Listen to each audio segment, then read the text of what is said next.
Yana bir bor assalomu alaykum hurmatli kuzatuvchilar. Demak, studiyada katta ekspertlarimiz, siyosatshunos dotsent Bektosh Keberdiyev va siyosiy tahlilchi Abduvalek Soibnazarov. Assalomu alaykum, xush kelibsizlar. Birinchi navbatda sizlarga minnatdorchilik bildiramiz. Dam olish bo'lishiga qaramasdan, chunki barcha bizning ekspertlarimiz ta'lim sohasida yoki umuman mana shunday aqliy mehnat sohasida faoliyat yuritishadi va yoz ko'pincha ularni dam olish vaqti hisoblanadi. Albatta jismoniy mehnat bu ham qadrli.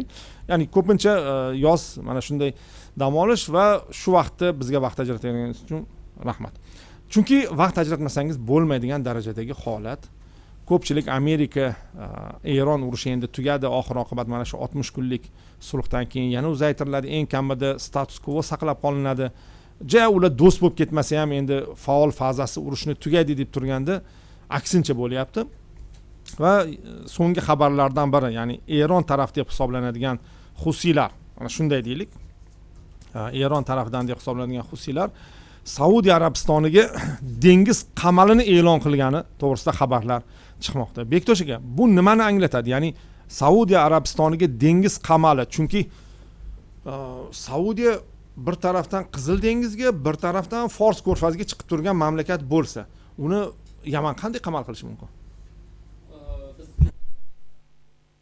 Yamanning eng katta bir go'yoki Medvedevning ta'biri bilan aytganda termoyadro quroliga o'xshash bir muhim jihati bor. Bu ham bo'lsa uning geografik imkoniyati. To'g'ridan to'g'ri Qizil dengizga o'tadigan Bab al-Mandeb yoki Adan ko'rfazi deyiladi, turli xil nomlari bor. O'sha Afrika burnining yonidan o'tadigan xaritadagi eng muhim geostrategik ahamiyatga ega bo'lgan yo'l va bu yo'l dan endi bundoq olib qaraydigan bo'lsak, Qizil dengizga o'tiladi va Qizil dengizdan dunyoning ikkita muhim nuqtasi bor deylik. Birinchisi bu Suvays kanali orqali, demak, O'rta Yer dengizi va Gibraltar orqali butun dunyoga chiqib ketadi. Endi bilamiz, O'rta Yer dengizining o'zi ham juda katta geosiyosiy ahamiyatga ega. Nima uchunki Yevropa mamlakatlari uchun. Endi va ikkinchisi, demak, Isroilning Eilat porti deyiladi. Endi bu yerdan ham juda katta maqsadlar ko'zlanyapti. Lekin Eilat porti ham,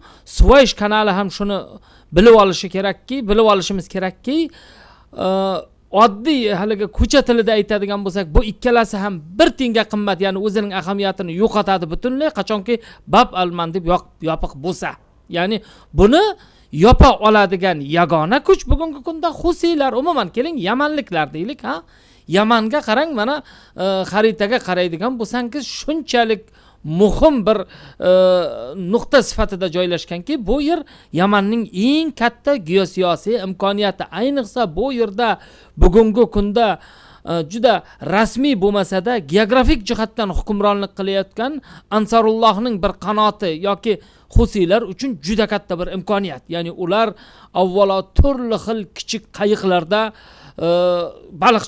baliqchi qayiqlarida, shuningdek raketalarda, hattoki bugungi kunda bilamiz Erondan olyaptimi, boshqa qilyaptimi, xullas raketalari ham bor va shuningdek uchuvchisiz boshqariladigan dronlar va bu dronlar orqali, demak, butunlay Bab al-Mandebni yopib qo'yishi mumkinligi bilan bir qatorda endi tasavvur qiling.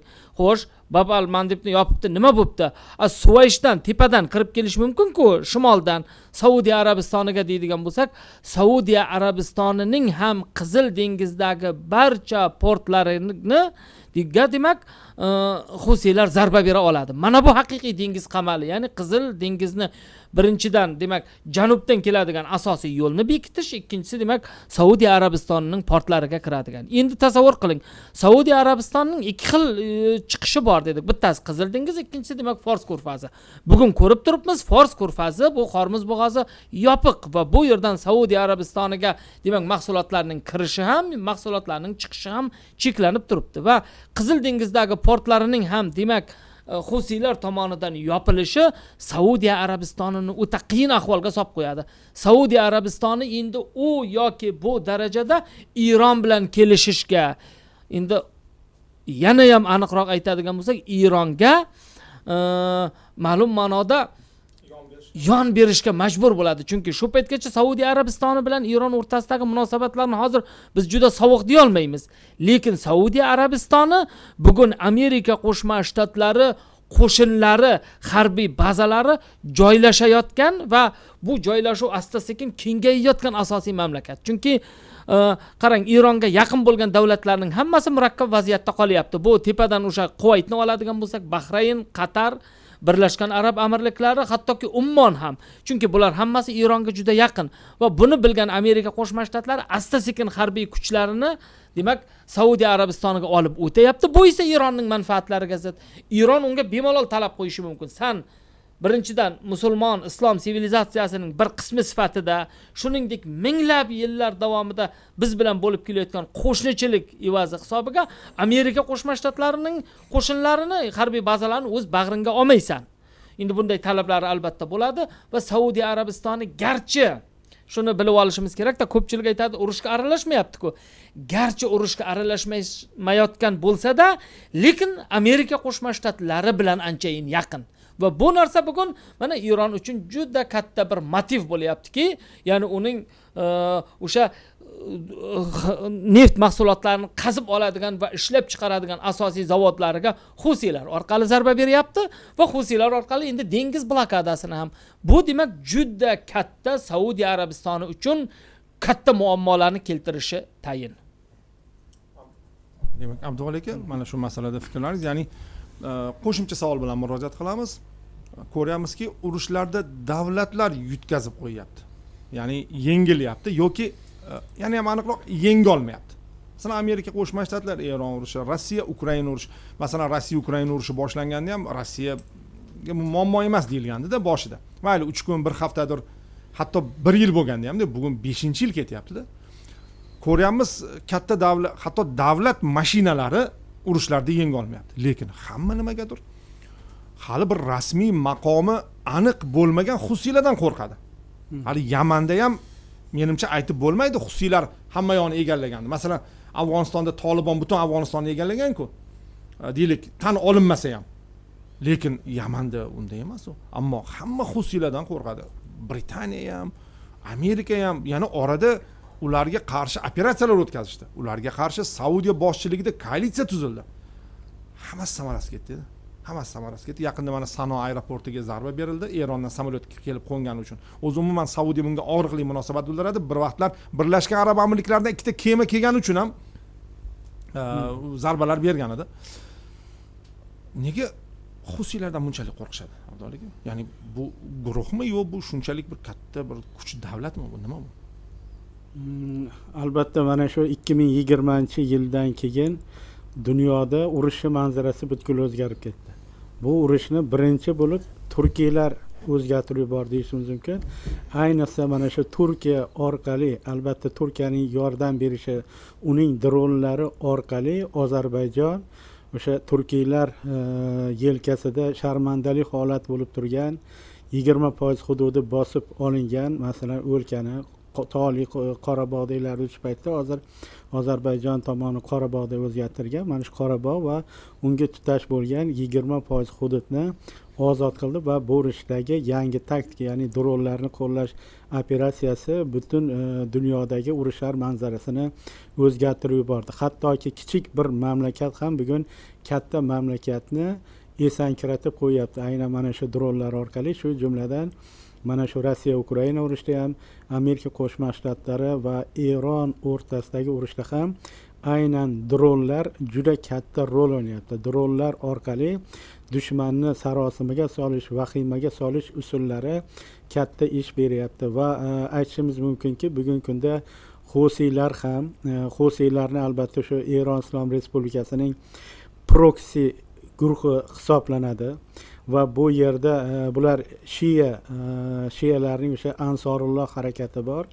Masalan, Livanda Hizbulloh harakati 150 ming kuchga ega va juda katta qudratga ega va ayni paytda shu Yamandagi Ansorulloh harakatiga tegishli bo'lgan Husiylar, umuman bu yerdagi shiya opolcheniya deymizmi yoki ko'ngillilar deymizmi, olaylik Yaqin Sharqdagi bir qator davlatlarga, ayniqsa Isroilga jiddiy xavf tug'diryapti. Mana shu Hizbullohga qarshi Hamasga boshlangan urushda aynan Husiylar Qizil dengizda Isroil uchun, Qo'shma Shtatlar uchun juda katta xavf yarata oldi.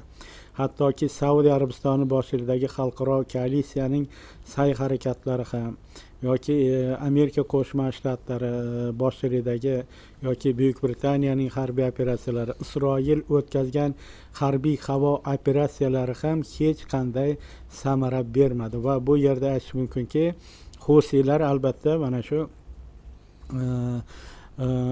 guruh sifatida olaylik, ular masalan qurolli kuchlar bitta joyda to'planib turmaydi, balki alohida masalan 10 ta 15 ta guruhdan iborat bo'lib tarqoq holda harakat qilishi tufayli albatta Amerika bo'ladimi, Saudiya Arabistoni boshidagi koalitsiya bo'ladimi, harbiy operatsiyalari besamar ketyapti va ular aynan dengiz orqali Eron tomonidan juda katta madad olib turadi, ham moliyaviy jihatdan ham qurolli masalan harbiy texnikaviy jihatdan, ayniqsa qanotli raketalar va qolaversa zamonaviy dronlarni aynan Islom Respublikasidan olyapti va mening nazarimda bu juda ham bir uyushgan qurolli guruh hisoblanadi va aytish kerakki, bundan keyin ham agarki mana shu Eronning talablariga Qo'shma Shtatlar yon bermaydigan bo'lsa,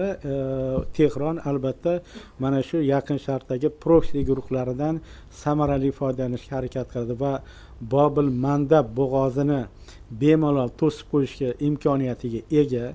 Aynan ular ham dronlar yordamida mana shu dushmanni albatta vahimaga, sarosimaga solib qo'yish imkoniyatiga ega.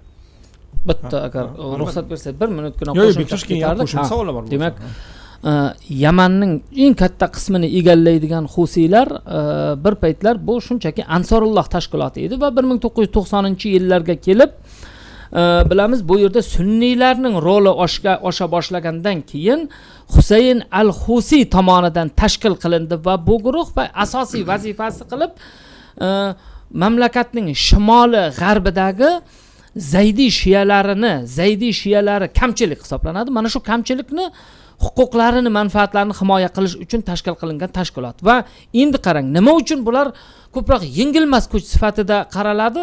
Bilasizmi, doim mamlakatlar ham, harbiy kuchlar ham bitta masalada qiynaladi, tog'li joyda kurashishga.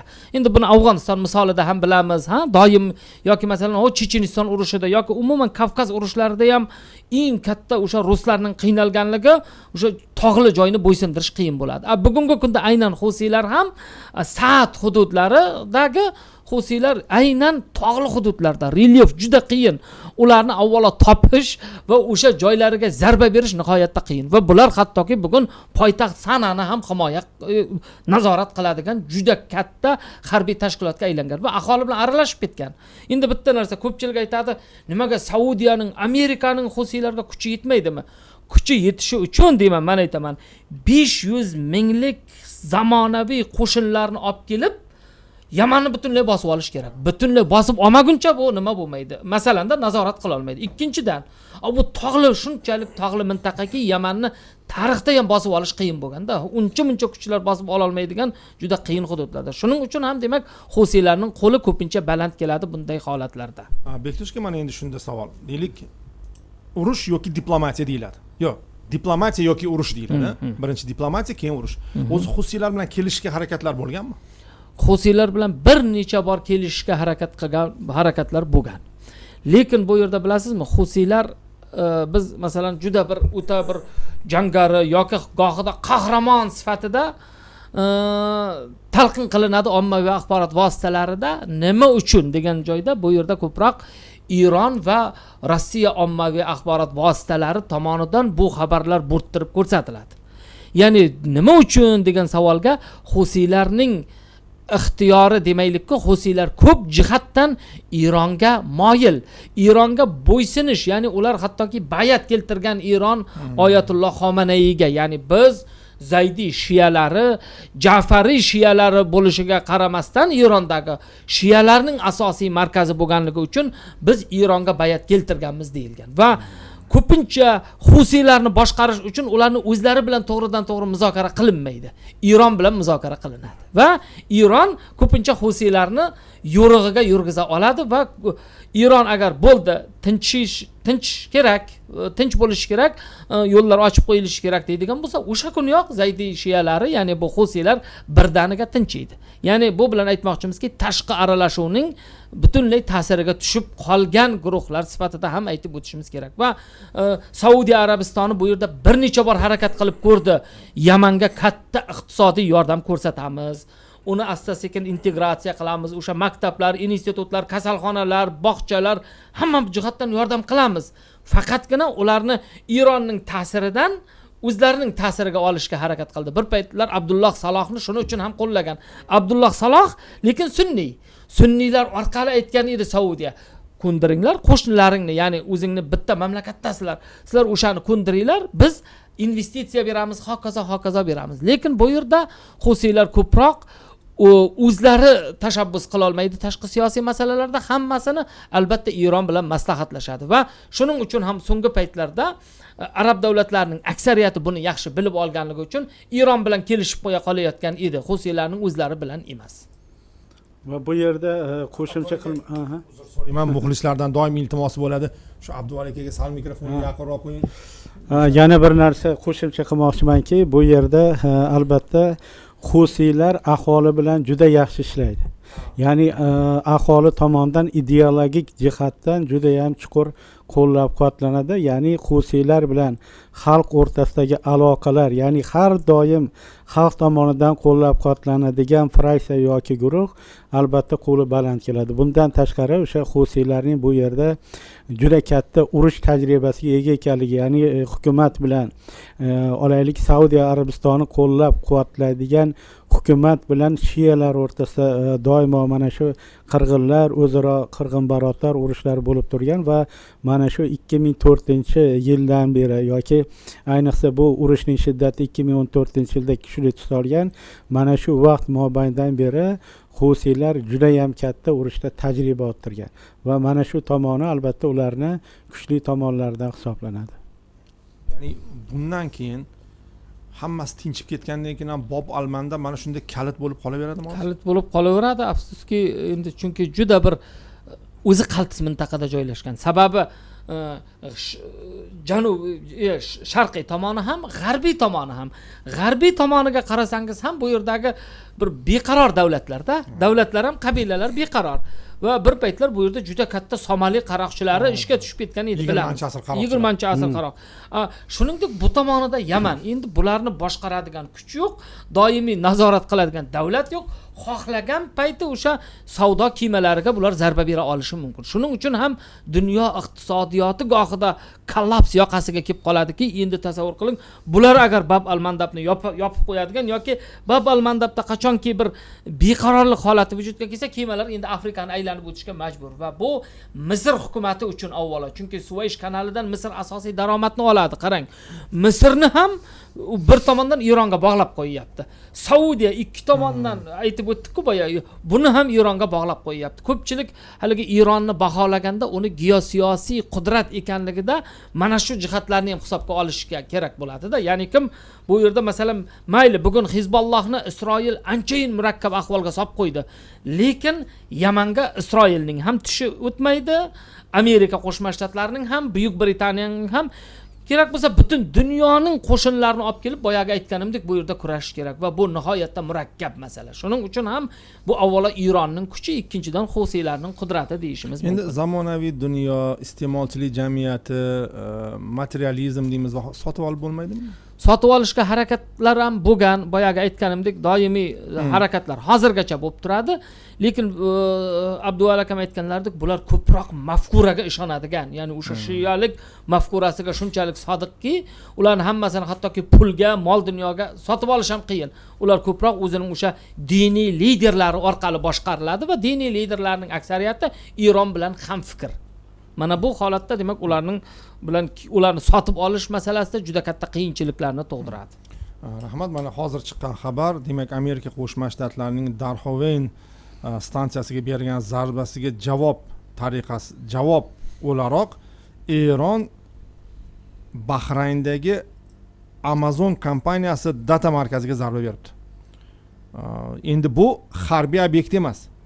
Mana ko'pchilik qo'rqayotgan masala shunday ediki, ya'ni oxir oqibat harbiy obyektlar tugagandan keyin boshqa masalalarga o'tiladi. Amazon bu Amerika kompaniyasi va data center. To'g'ri, buni ham bog'lash mumkin, qandaydir sun'iy intellekt o'sha yerdan foydalanilyapti degan. Endi hamma narsa bir-biriga bog'liq hozir. Eng kamida o'sha qurol ishlab chiqaruvchilarga unda suv yetkazib berayotganlarni ham ayblash mumkin bunday ketishda. Demak, urush qaysi tomonga qarab ketyapti Bektosh aka? Ya'ni Amerikaning harbiylari emas, endi Amerika biznesiga ham zarba berish boshlandi yaqin Sharqdagi. Bu ishlarni boshlagan Iron emas.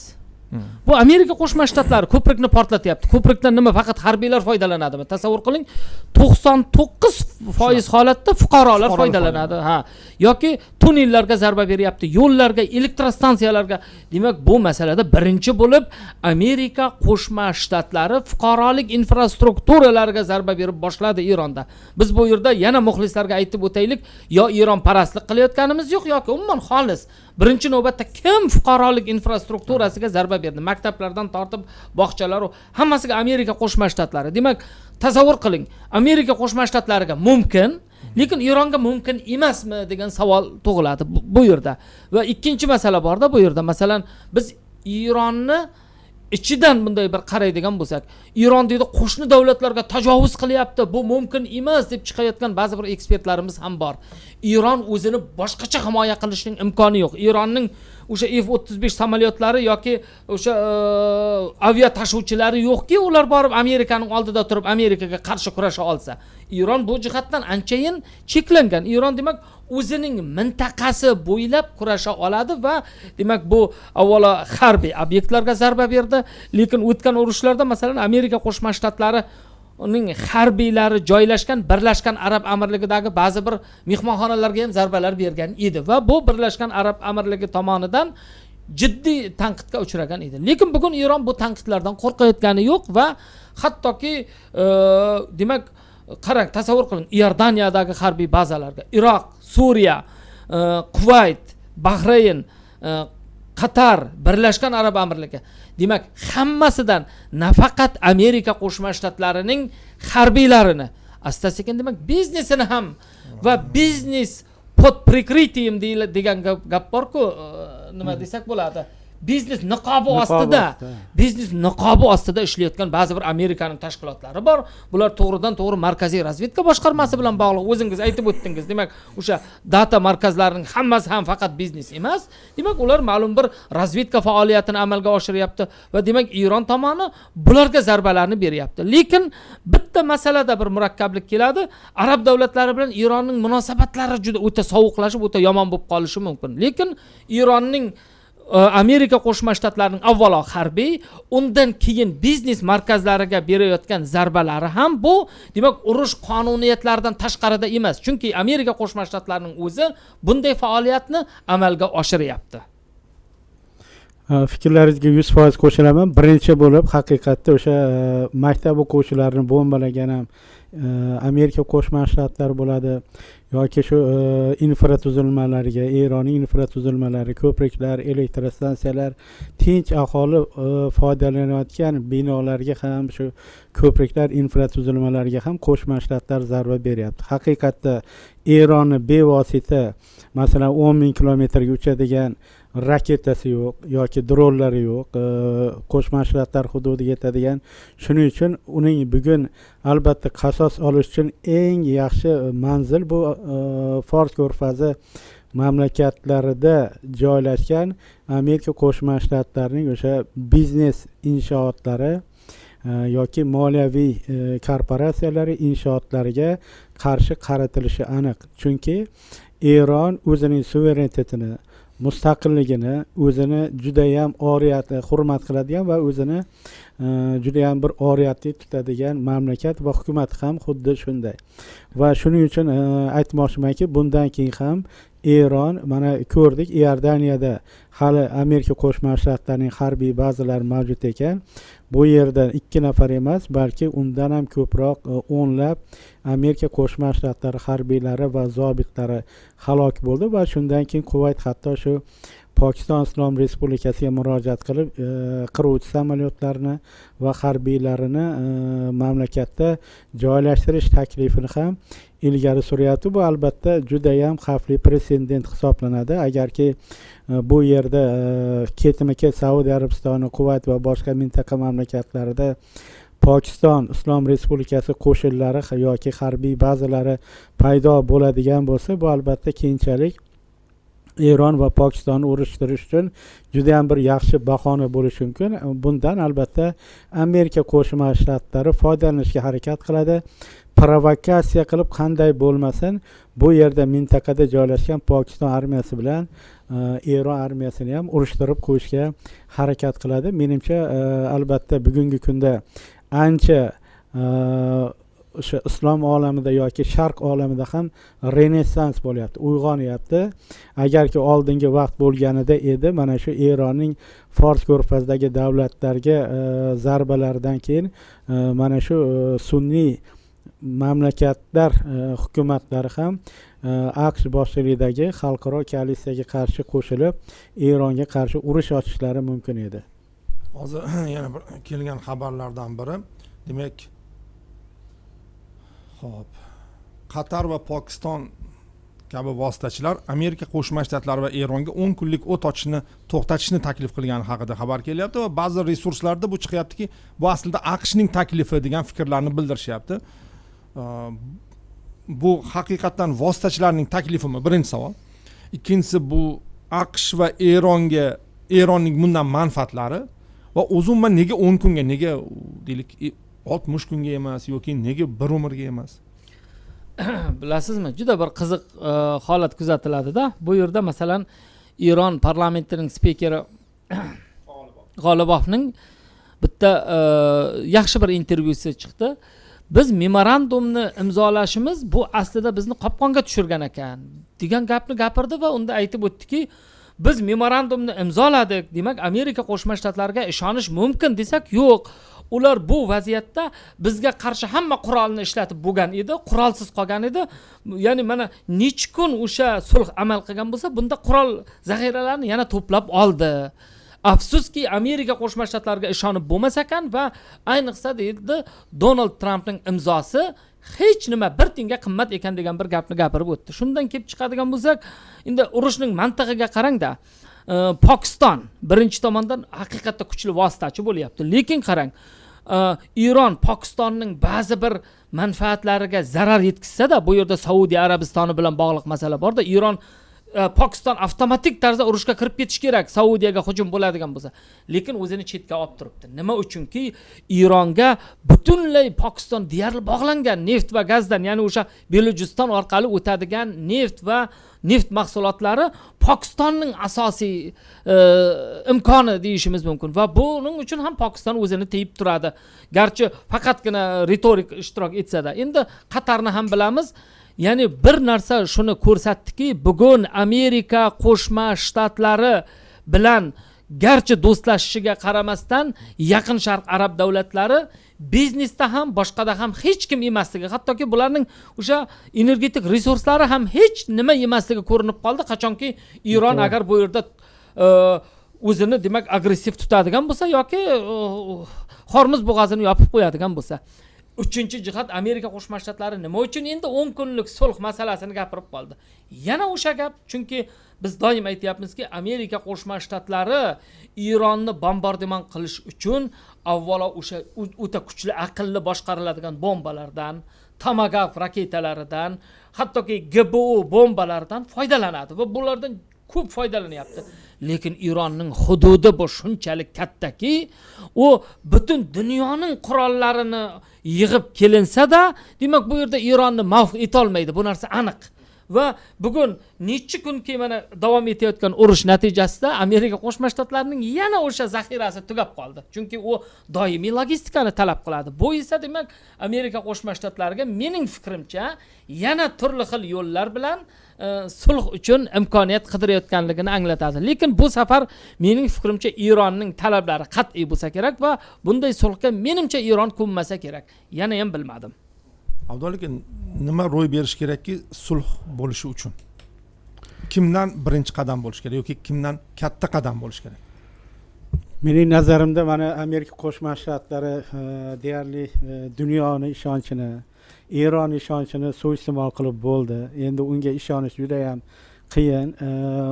Ochig'ini aytganda Amerika Qo'shma Shtatlari mana shu Eron urushi atrofiga o'ralashib boraverishi bilan, mana shu ziddiyat chuqurlashib boraverishi bilan uning o'sha olaylik quyoshi tobora so'nib boryapti. Bugun Qo'shma Shtatlar 3 ta frontga e'tibor qaratishga majbur, ya'ni 3 ta stolda o'tirishga majbur. Birinchisi Yaqin Sharq masalasi, ikkinchisi Yevropa masalasi, ya'ni Rossiya Ukraina urushi va uchinchisi albatta Osiyo Tinch okeani mintaqasi, ya'ni bu yerda Xitoyni tiyib turish masalasi. Va aytish kerakki, mana birinchi frontda, ya'ni Yaqin Sharq frontida Qo'shma Shtatlar tobora o'sha loyga chaplanib boryapti. Aytish kerakki, endi to'g'ri Amerika Qo'shma Shtatlarini yengish juda ham qiyin, qudratli mamlakat o'ta ham va lekin ayni paytda bu mamlakat o'zini ichidan yemirib boryapti.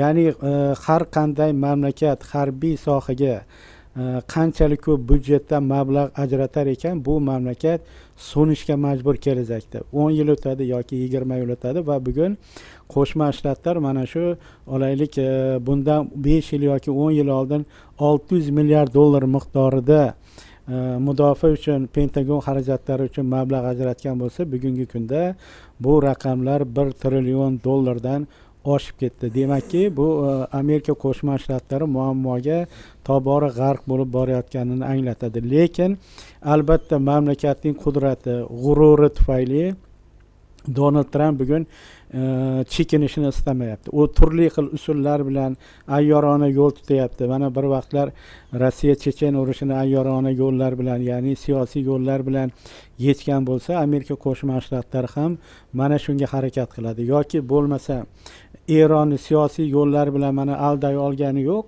Eron juda muzokaralarda ustasi farang davlat hisoblanadi va endilikda xiyla yo'llarga o'tyapti. Mana 60 kunlik Betoshga aytilar, 60 kunlik memorandum imzolandi. Mana endi 10 kunlik memorandum imzolash to'g'risida gap boryapti va xullas Qo'shma Shtatlar mana shu aldov yo'lidan qaytmaskan, baribir mening nazarimda bu oxirigacha, ya'ni bu Eronni qulatmaguncha Amerika Qo'shma Shtatlari va Isroil xiyla ishlatish yo'lidan boraveradi va nazarimda mana to'g'risini aytganda shu urushning yakunini men ko'rmayapman.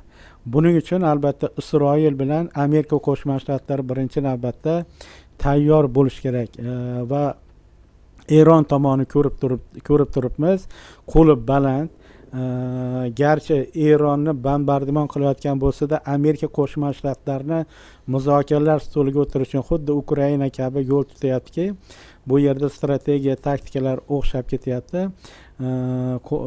Bu bugungi paytda o'sha Eron Islom Respublikasi qo'shni davlatlardagi olaylik bazalarni yo'q qilishga harakat qilyapti Eron va Amerika Qo'shma Shtatlarini majburlash uchun o'sha o'zining bitimlariga albatta mana shu uning mintaqadagi nishonlariga, o'sha moliyaviy nishonlariga yoki biznes obyektlarini nishonga olishga harakat qilyapti va qolaversa o'zining proksi kuchlaridan juda ham ustalik bilan foydalanyapti. Agarki ertaga Amerika Qo'shma Shtatlari mana mintaqaga o'zining qiruvchi bombardimon samolyotlarini ko'paytirishga olib kelishga harakat qilayotgan bo'lsa, bu hujumlar kuchayadigan bo'lsa, ana undan keyin boya ko'rsatuvimiz boshida aytib o'tilganidek, Babul Mandab yopiladi.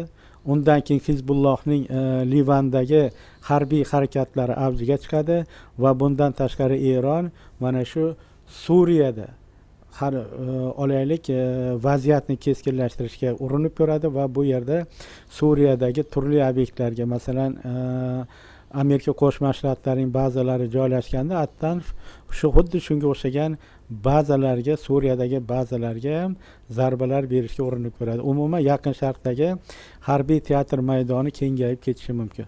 ming afsus chunki dunyo hech bo'lmasa futbol tufayli mana shu urushlar tugab ketadi deb o'ylagan edi. To'g'ri, futbol vaqtida ancha pasaydi-ku, lekin yana ming afsuski yana avjiga chiqdi. Endi shimoldagi vaziyatga yuzlanamiz.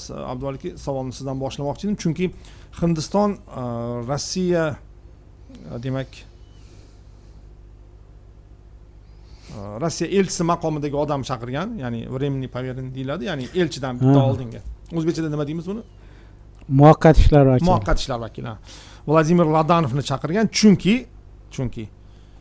Rossiyaning Qora dengizdagi kemaga bergan zarbasi ortidan hindistonlik dengizchilar halok bo'lgan, hindistonlik va suriyalik dengizchilar halok bo'lgani aytilgan. Xo'p, demak bu 20-iyulda MV Golden Leo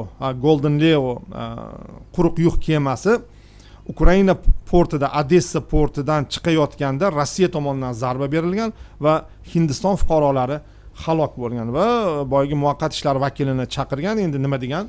O'zini noroziligini bildirgan bo'lsa kerak.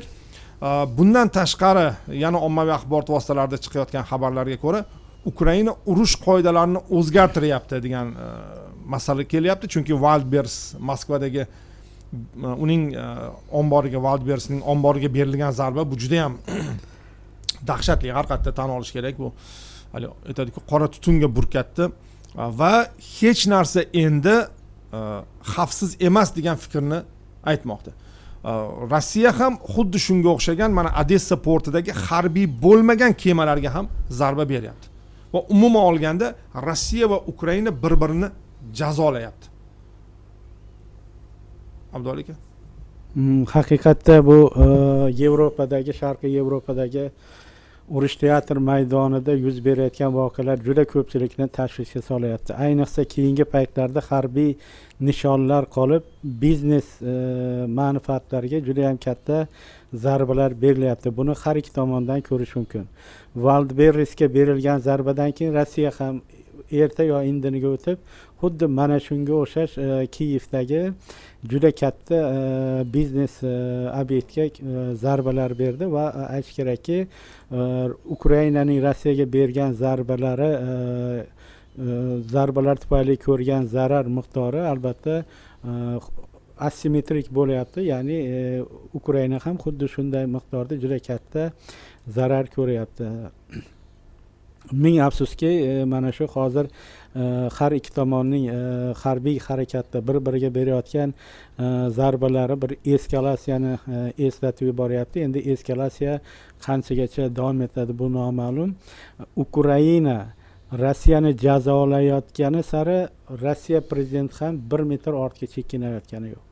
U ham harbiylarga topshiriqlar beryapti, ya'ni mana shu front ortidagi har qanday Ukraina harbiy sanoatiga, ya'ni frontga qurol-yarog' yetkazib beradigan, dronlar yetkazib beradigan, tanklar, artillerik moslamalar yetkazib beriladigan obyektlariga kuchli zarbalar berishni harbiylaridan qat'iy talab qilyapti. Mening nazarimda bu yerda olaylik hali harbiy harakatlar bir-biriga u fuqaroviy obyekt bo'ladimi, harbiy obyekt bo'ladimi, nishonlarga zarbalar berish anchagacha davom etadigan ko'rinadi. Ya'ni frontdagi vaziyatning o'zgarishiga qarab albatta keyinchalik urushning yakunlanishini baholash mumkin. Lekin endi frontdagi vaziyatni juda yaxshi bilamiz. Hozircha ruslar ancha ilgarilayapti. Slavyansk yoki Kramatorskga 5 kilometr qolganligi haqida, Drushkovkada harbiy harakatlar, shaharning ichkarisida harbiy harakatlar ketayotganligi haqida xabarlar tarqalyapti, yoki Sumada, Xarkivda, mana Odessaga kuchli zarbalar berilyapti.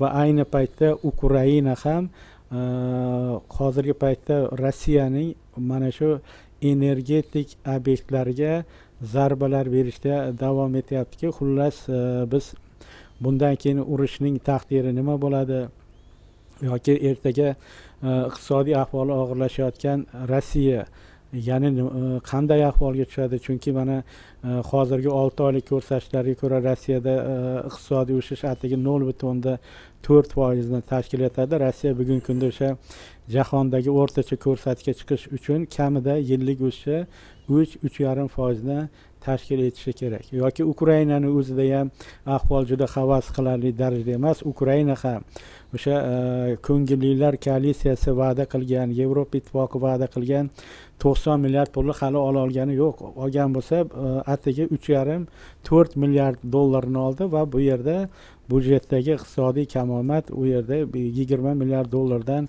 oshib ketganligini yoki mana ko'ryapmiz hozirgi paytda armiyada ayniqsa harbiy rahbariyat o'rtasida jiddiy ziddiyatlar kuzatilayotganligini. Ya'ni bu yerda aytish mumkinki, Mixail Fyodorov bilan sobiq mudofaa vaziri kuni kecha ishdan olindi. Zalojniy o'rtasidagi munosabatlar anchadan beri juda keskin bo'lib turganligini aytishyapti. Ya'ni bu yerda Fyodorov nima uchun aholi qo'llab-quvvatlayaptiki, u armiyada korrupsiyaga barham berish, armiyani raqamlashtirishga urindi va lekin bu Sirskiyga o'xshagan katta yoshdagi harbiylar, zobitlar tomonidan qo'llab-quvvatlangani yo'q.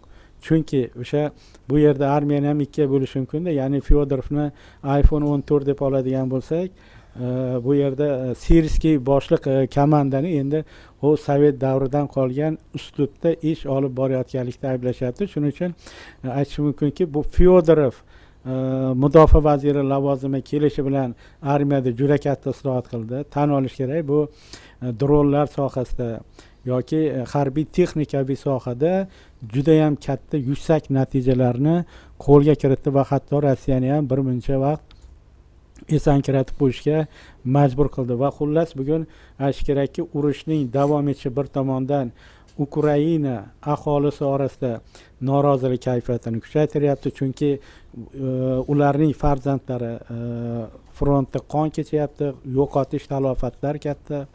Yoki bo'lmasam bu yerda yana bir narsani aytish kerakki, harbiylar orasida ham endi mana shu liderlar o'rtasida ziddiyat bo'lar ekan, harbiylar orasida ham tushkunlik kuchayib ketadi.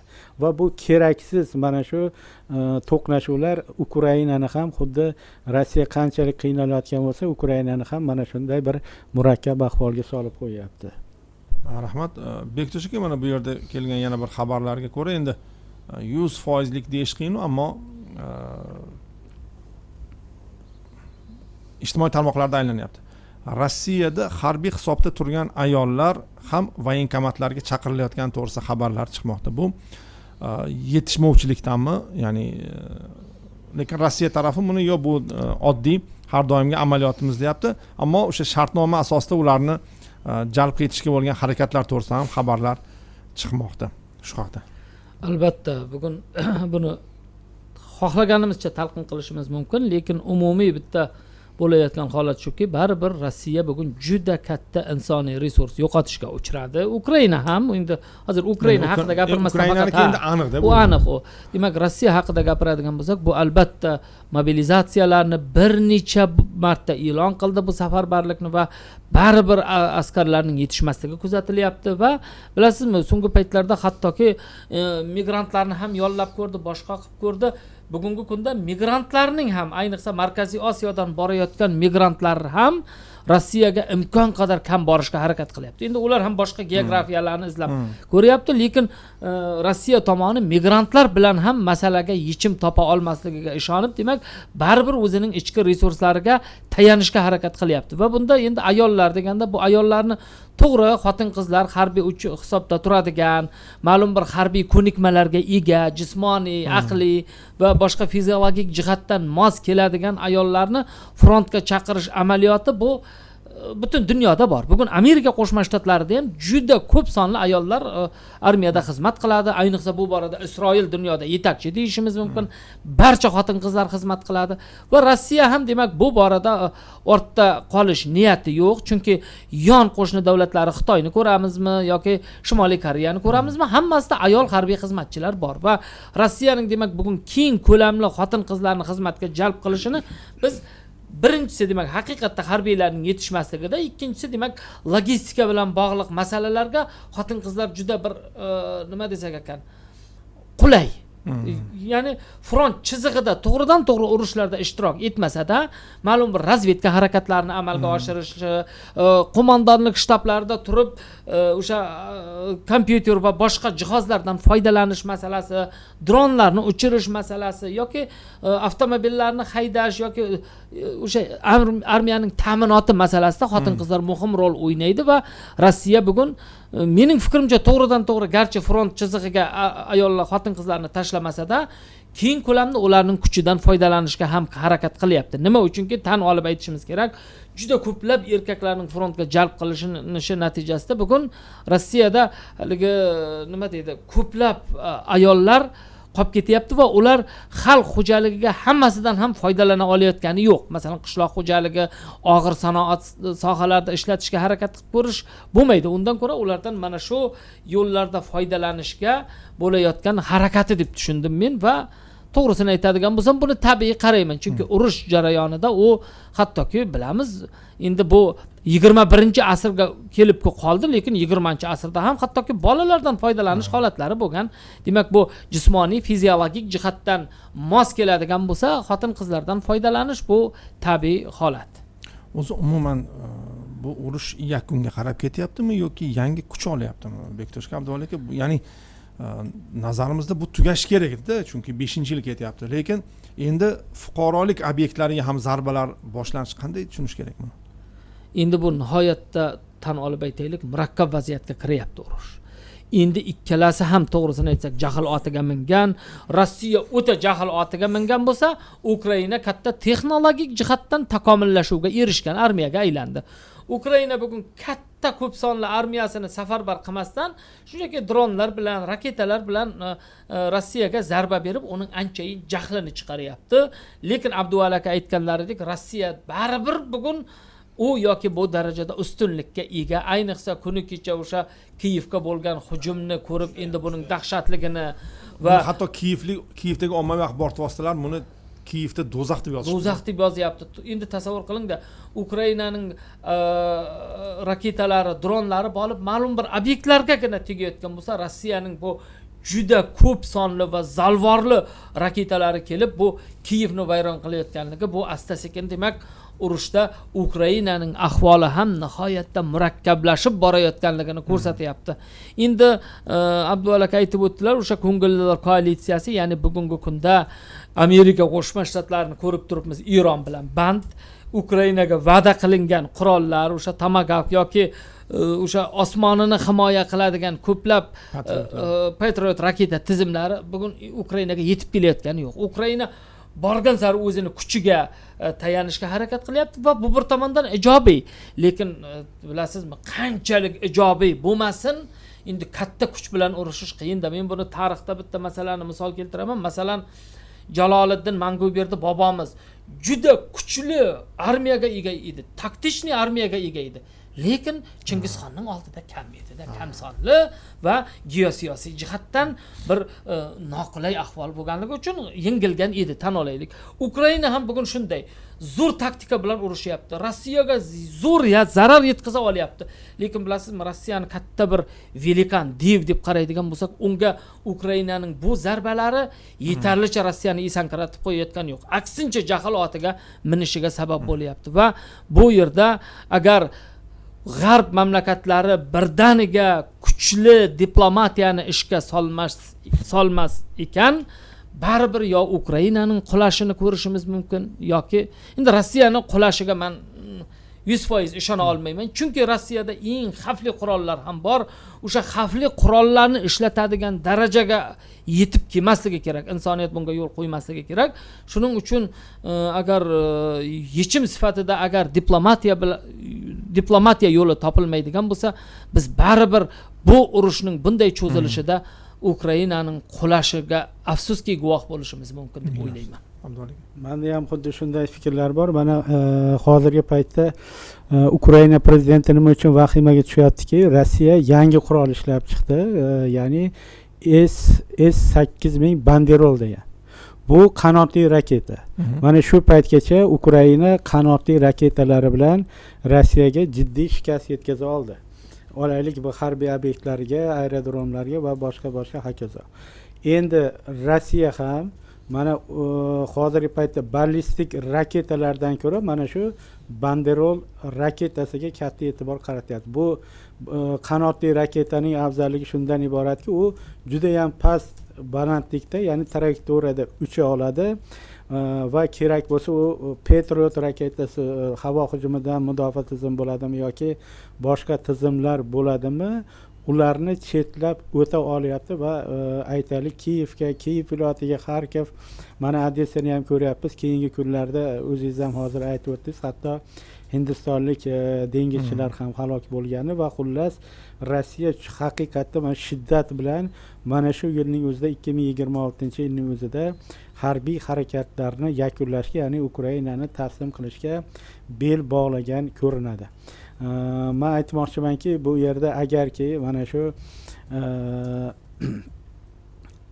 o'sha ko'ngillilar koalitsiyasi olaylik, hozir bugun ochiqni aytganda bu Ukrainaga 90 milliard pul ajratishni va'da qilgan bo'lsa-da, lekin bu pulni o'zi yo'q hali. Hozir ko'ryapmiz, mana shu Yevropa doiralarida, Yevropa hukumatlarida almashinuvlar ketyapti. Mana Kirster Merkelda yangi hokimiyat, yangi bosh vazir hokimiyat tepasiga keldi, lekin uni oldida ham muammo bor. Mana Yevropa ittifoqi davlatlarida mana shu ijtimoiy yordamlar miqdori aholiga beriladigan keskin kamayib boryapti. Bu masalan shu u yoki bu hukumatning tanazzulini tezlashtirish mumkin. Hatto mana Germaniyada Mersning juda ham reytingi pasayib ketdi. Hatto shu koalitsiyadagi sheriklar o'rtasida bo'linish yuzaga kelib, yangi saylovlar o'tkazish ehtimoli bor.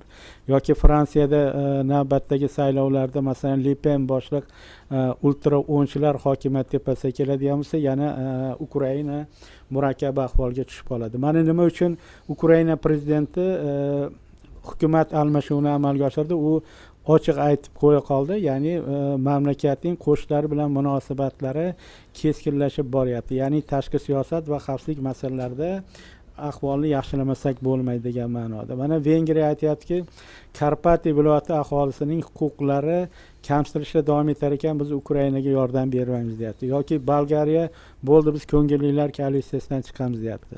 Yo qolgan bo'lsa 6 ta yoki 7 ta davlat o'zining vaqtida qat'iy turibdi. Yoki Polsha bilan munosabatlarni ko'ryapsiz, o'sha banderachilar masalasi tufayli Polsha ham to'nini teskari kiyib olyapti. Xullas, bugun olib borilgan siyosat Ukrainani boshi ber ko'chaga tiqyapti. Ya'ni atrofda Rossiya asosiy dushman bo'ladigan bo'lsa, qo'shnilarni ham bugun Ukraina o'ziga dushman qilib olyapti va aytishim mumkinki, agarki mana shu ko'ngillilar koalitsiyasining yordami zaiflashar ekan, Ukraina 2026-yilning o'zida mag'lubiyatga uchrashi muqarrar. Chunki mamlakatda siyosatchilar o'rtasida va harbiylar o'rtasida ziddiyatlar juda ham chuqurlashib ketyapti. Aqllik ko'zga tashlanmayapti. Aholi ham avvalgidek Zelenskiyni to'liq qo'llab-quvvatlayotgani yo'q va bugungi kunda Ukrainada 14 ta shaharda, mamlakatning turli hududlarida mana shu Zelenskiy olib borayotgan siyosat yoki Sirskiydan norozilik sifatida namoyishlarning tobora kengayib borayotgani maydon xavfini ham oshirib yuboryapti. Xullas, endi to'g'ri Rossiya murakkab, ancha iqtisodiy jihatdan, moliyaviy jihatdan murakkab ahvolda, lekin Qo'shma Shtatlarga o'xshagan, Rossiyaga o'xshagan, Buyuk Britaniyaga o'xshagan davlatlarni harbiy jihatdan yengish juda ham imkonsiz. Ularni faqatgina ichki bo'linishlar yoki ichki tanazzulgina mag'lubiyatga uchratishi mumkin xolos. Rahmat. Endi savollar juda ham ko'p bo'lgani uchun qisqa javob berib kelsangiz, iltimos bor edi. Faqat menda bu ma'lumot yo'q ekan. Nurbek, tekshirib ko'rasiz. Ramzan Qodirovning bayonoti chiqdimi? Hali Ukrainaga yordam berayotgan NATO davlatlariga hujum qilish kerak degan shunday bayonot chiqdi. 2 kun oldin chiqdi. Shu haqda Bektoshga so'rashyapti, ya'ni bu real masala. Endi real masala bu, bilasizmi, gohida Aleksandr Lukashenko singari so'nggi paytlarda Ramzan Qodirov ham ko'proq haligi Kremlning so'zini norasmiy tarzda yetkazadigan, bir xalqaro maydonga olib chiqadigan odam bo'lib qoldi va Ukrainaga yordam berayotgan NATO mamlakatlariga hujum qilish kerak qabilidagi fikrni aytib chiqdi va lekin bu haqiqatdan yiroq. Umuman aytildi, gap aytildi, lekin gap aytilganligi bilan uning amaliyoti degan masala bor. Bugun Rossiyani ahvolini ko'rib turibmiz. To'g'ri, Litva, Latviya, Estoniyaga masalan hujum qilish imkoniyati bordir. Chunki juda kichkina davlatchalar yarim soat, 1 soatda deyarli nima deydi, agar tanklar yurib turadigan bo'lsa, adashmasam, u bir hududdan ikkinchi hududga o'tib olish imkoniyati bor. Lekin bu butun NATOning birlashuviga sabab bo'lishi mumkin. To'g'ri, Rossiya tomoni ham buni kuzatyapti. Bugun Amerika Qo'shma Shtatlari Eron bilan band bo'lgan paytda biron bir NATOga a'zo bo'lgan mamlakatga bir hujum qilib ko'rsakchi degan fikrlar u bugun paydo bo'lgan emas, anchadan beri bor. Lekin Rossiya, ya'ni Rossiya emas, aynan Vladimir Putin bunday riskka bora olmasa kerak bugungi vaziyatidan kelib chiqqan holatda. Birgina Ukraina, NATOning a'zosi bo'lmagan Ukraina buni shunchalik Rossiyani bir murakkab ahvolga solib qo'ygan sharoitda, demak, NATOga a'zo bo'lgan mamlakatlarga hujum qilishga yo'l bo'lsin deb o'ylayman. Rahmat Abdulla aka, keyingi savol, kuchlar nisbatini hisobga olganimizda ham Amerika Eronni tosh asriga qaytarsa ham Eron o'z maqsadlaridan voz kechmaydimi degan savol berishyapti. Ya'ni Eron o'z maqsadlaridan hech qachon voz kechmaydimi deb savol berishyapti. Menimcha endi tosh asriga qaytaraman degani shu Eronning o'sha infrastrukturalarini yo'q qilishini nazarda tutyapti. Har qanday holatda ham Eronga bundanda dahshatli zarbalarni yog'dirgan taqdirda ham menimcha Eron o'zining pozitsiyasidan hech qachon qaytmaydi. Chunki Eron boya aytib o'tgandek, aholisi ham hukumati ham juda ham bir oriyatli mamlakat hisoblanadi va menimcha Eron hech qachon suverenitdan voz kechmaydi. Agarki aholining keng qo'llab-quvvatlovga ega bo'lgan rejim ag'darilmas ekan yoki qo'g'irchoq hukumat olib kelinmas ekan, menimcha Eron bugungi kunda har qanaqangi hujumda ham o'zining pozitsiyasini qattiq himoya qiladi. Sizlarga kattakon rahmat. Kelgusi kurslarda ko'rishguncha salomat bo'ling. Rahmat. Rahmat.